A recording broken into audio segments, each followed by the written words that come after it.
Ici, on met le nom après. Donc, mon prénom c'est Thierry et mon nom c'est Dali. Bon, j'ai eu vraiment un bon. Le baptême, j'ai aspiré à ça depuis longtemps. Je voulais vraiment me baptiser. Mais je n'avais pas trouvé le moment propice pour me baptiser.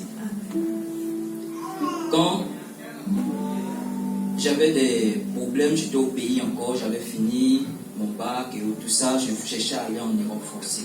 Et je n'arrivais pas parce que mes parents ne voulaient vraiment pas.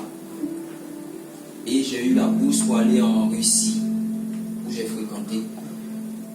Je voulais partir, mais ma soeur ne voulait vraiment pas. Elle dit là-bas, ils font des trucs, là-bas ils sont racistes, là-bas c'est ceci, tu ne peux pas partir. J'ai délégué tout le monde pour lui demander pardon, que je veux partir. Elle dit non, tu ne peux pas partir. Bon, c'est l'aîné. Moi, je suis le dernier. Donc, j'ai dit, je ne peux pas. Elle dit, je ne peux pas. Jusqu'après, elle a accepté. Parce qu'elle a vu un ami est parti. Et la même période, je suivais déjà je partais dans une église évangélique où j'essayais de prier, je suivais des cours et tout ça.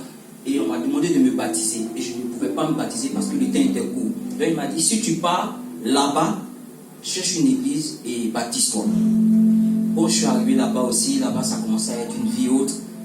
On étudiait normalement, mais on essayait quand même de ne pas trop partir à l'église parce que c'était pas moi, je suis pas trop boîte de nuit, sortir, non. Je préfère rester à la maison avec mes amis, on fait la fête chez moi, c'est fini. C'est comme ça on vivait. Bon, on partait à l'église un peu, après on va, ça nous décourage, on rentre, ça va, ça nous décourage. Donc on m'appelait chaque fois du pays pour demander est-ce que tu t'es baptisé. J'ai dit non, je ne me suis pas baptisé. Est-ce que tu t'es baptisé? Non, je ne me suis pas baptisé. Jusqu'à je finis mon cycle là-bas, je suis rentré au pays. Quand j'ai fini, je suis rentré, j'ai fait seulement que 1 an au pays. Et puis je me suis retrouvé ici. Ici encore, on m'appelle, on trouve pas une église, essaie de te baptiser, confie-toi à Dieu parce que ta vie c'est pas trop ça, voilà, que tu tournes trop. J'ai dit oui, mais je sais, je vais à l'église, je prie bien, c'est normal pour moi, mais rien ne me réussit. Pourquoi? Je sais pas. Donc j'ai commencé à tourner. Quand je suis venu ici, pour moi tout était facile. Je ne tombe pas sur quelqu'un. Tous mes amis, tous ceux qui m'ont dit de venir pour rester avec eux, personne ne m'approche. Je commence à tourner de gauche et de droite. Je me réveille un matin, je me promène mon seul. Je croise personne, même un bonjour, je ne reçois pas. J'ai connu vraiment la galère en 3 mois. La galère n'était pas l'argent, mais mon cœur a commencé à se serrer. J'avais la haine pour tout le monde. Je marche même, je te demande quelque chose, mais quand tu ne me réponds pas, moi-même je te foute. J'appelle mes parents, je pleure seulement. Je leur dis, mais ici les gens sont méchants. Pourquoi les gens réagissent comme ça? C'est comme si on ne les aide pas aussi quand ils viennent. Même des gens même qui viennent chez nous manger au pays. Ici, ils m'ont juste appelé 2-3 fois, est-ce que ça va chez toi? Ils ne savent même pas comment je vis. Ils ne savent pas ce que je fais de ma vie. Hier, quand je me suis baptisé, mon téléphone était déchargé. Quand je suis rentré à la maison, je regarde, ils m'ont tous appelé. Et je prends mon téléphone, au lieu de les appeler, j'appelle ma soeur et puis je lui dis, mais regarde, tous tes amis, tout le monde m'appelle, pourquoi?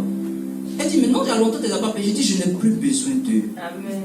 Je n'ai plus besoin d'eux. J'ai d'autres chemin à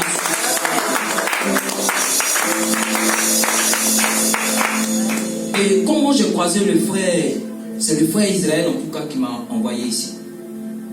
Quand j'ai commencé à déprimer un peu, j'ai commencé à me tourner, moi je ne fume pas, je ne fais rien d'autre, j'ai commencé à déprimer mon seul.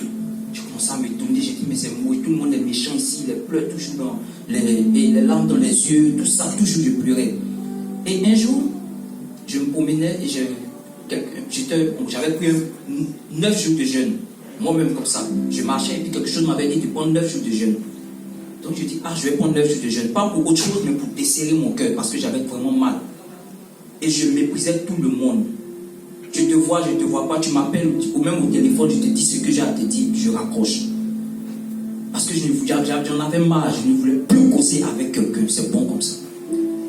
Et c'est dans ça, j'ai pris 9 jours.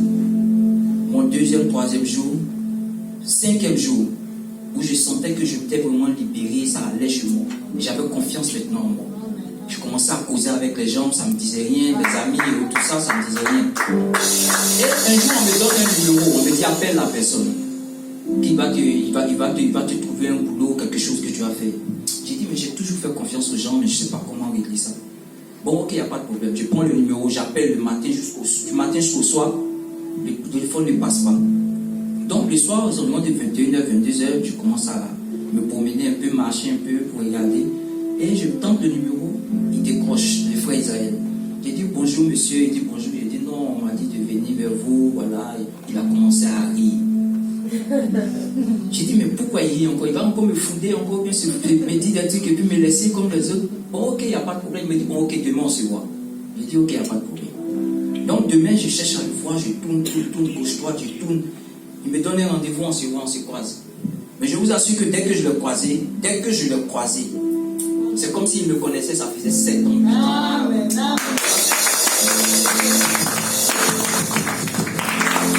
Il n'a pas su tout de suite que j'étais bêté ou tout ça, rien. Il m'a demandé son nom. Tu vois rien? Il dit oui, il a commencé à dire ça va. Il dit ouais. Il dit bon, ok, suis-moi. Donc j'ai dit ok, allons. On s'en va sur un de ces chantiers, on monte, il dit attends-moi ici. Papa, il monte, il revient après, il dit non, on s'en va quelque part encore. Mais il ne me parle pas, il ne me dit rien. Même ce que je suis venu faire, il ne me demande pas. Donc moi j'ai un peu peur, je suis à côté. Et c'est là tout est déclenché quand il a commencé, sans me connaître, il ne sait pas de quoi il ne sait pas quoi je vis et rien. Et il était au volant, il roulait, et il dit moi ma vie a été difficile. Que j'ai connu des choses difficiles. Donc quand il a dit ça, j'ai dit mais pourquoi il me dit ces gens de trucs? Comme s'il ressentait ce que j'avais sur le cœur. Il a commencé à me parler de sa vie. Ma vie a été vraiment difficile. Mais j'avais seulement Jésus. Mon frère, si ce n'était pas Jésus, où je suis, il a commencé à prêcher. Il dit, et lui-même il roule, il avance et il voit que mes larmes coulent. Et je lui ai dit, je ne me confie pas comme ça aux gens. Moi je ne parle pas comme ça aux gens, je ne me confie pas. Je ne me confie pas aux gens. Mais je vais te dire une chose. Il dit, il y a quoi? Il dit, ce que tu viens de me dire, je vis aussi la même chose. Je me sens délaissé, les gens me font. Il m'a dit, bon, calme-toi. On va allons à la banque. On rentre, je suis là, je le regarde. J'ai dit, mais qu'est-ce qu'il a? Il me dit, attrape ton sac. Mais tu ne me connais pas. On finit tout ça, il m'envoie dans un restaurant, il dit, assois-toi. J'ai dit, oui. Il dit, tu as mangé quelque chose? J'ai dit, non, je ne peux pas manger. Il dit, non, prends quelque chose. J'ai dit, au fait, je suis dans un moment de jeûne. Il m'a regardé jusqu'à... Il dit, ok. Il a pris son plat, il a déposé, il dit, cousons. Et quand j'ai commencé à lui détailler ce que je vivais, il m'a regardé et il m'a dit, tu es mon frère, on va se serrer les coudes. Il ne m'a pas dit comme les autres, ok, je vais t'aider, ok, j'ai compris, ok, tiens mon numéro, demain tu m'appelles, ok, fais ceci. Non. Amen. Il a dit, tu es mon frère, je vais t'aider. Quand il a fini de dire ça, j'ai senti automatiquement que je suis tombé sur la bonne personne pour pouvoir me Je suis resté tranquille. Il a su que j'étais dans un moment. Il m'a fait tourner, visiter ses chantiers. On a causé de notre vie, il a causé de sa vie. Je parlais. Il a commencé à m'enseigner sur la Bible, me parler de la Bible, de quoi que ce soit. Si cela, il est rentré, il ressort. Je lui regarde, j'ai dit, mais c'est qui? Je prends mon téléphone, je vois un message à ma soeur pour lui dire, j'ai croisé un jeune, mais vraiment, ça fait de Dieu son nom. Elle dit, bon, j'ai dit oui. Alléluia. Il dit, ok. Elle dit, je peux lui parler? J'ai dit, non, laisse. On a causé, on a parlé de tout, alors qu'il me faisait perdre tout ce temps-là, parce qu'il n'avait pas payé la nourriture que je devais manger quand il m'avait invité. Il attendait que mon jeûne finisse, et puis il allait me donner cette nourriture. Alléluia.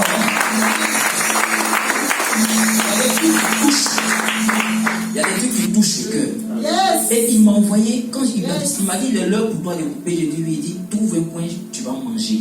Quand tu vas finir de manger, on va se laisser, je vais partir. Je vais payer. On s'est assis. Il m'a parlé maintenant de tout. Et il m'a parlé, on a causé, il a fini de manger, tout. Il m'a dit, bon, ok, je te dépose à la maison. Il m'a déposé. Il dit, ok, demain on s'appelle. Le soir, il m'a appelé. Le lendemain, il m'a dit, viens, on se croise. On a fini de causer. Il a commencé à me parler en même temps du baptême. Parler de Dieu. Il dit, tu peux te baptiser même aujourd'hui. Il a commencé à me montrer des versets qui parlent. Je dis, mais est-ce qu'on peut faire un baptême vous allez faire un baptême? Il dit, oui, peut-être on fait un baptême. Vous savez, quand je suis venu dimanche, je m'avais invité. Ils ont parlé automatiquement du baptême. Ils allaient faire un baptême. Et je dis, ok. Moi aussi, c'est que c'est mon moment favorable de pouvoir faire mon baptême. Amen. Parce que je ne peux pas encore tourner pour des choses. Donc, on va voir le temps. La semaine passée, le temps était quand même beau. Mais je ne suis pas découragé, j'ai essayé de lui dire, chaque fois je l'appelais, je lui demandais, mais est-ce qu'on se baptise quand? Tu me baptises quand? Il dit, mais calme-toi maintenant, c'est moi je t'ai dit tu vas te baptiser. Allons doucement. Il dit, non, la semaine est bonne, allons. Et Dieu a fait hier, on s'est baptisé. Bon, le temps n'était pas trop ça, on s'est baptisé. Mais moi je suis habitué, moins 10, on était à 10 degrés, peut-être 7 degrés. Moi je sortais quand même à moins 30 degrés, me promener, pour faire du n'importe quoi. Donc à 10 degrés pour Dieu, c'est quand même beaucoup.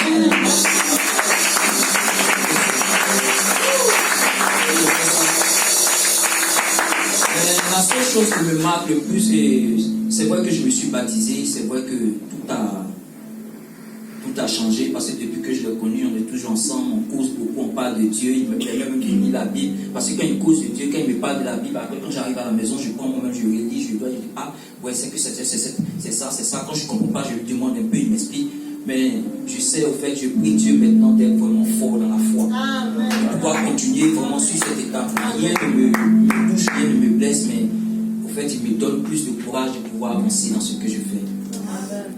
Bon,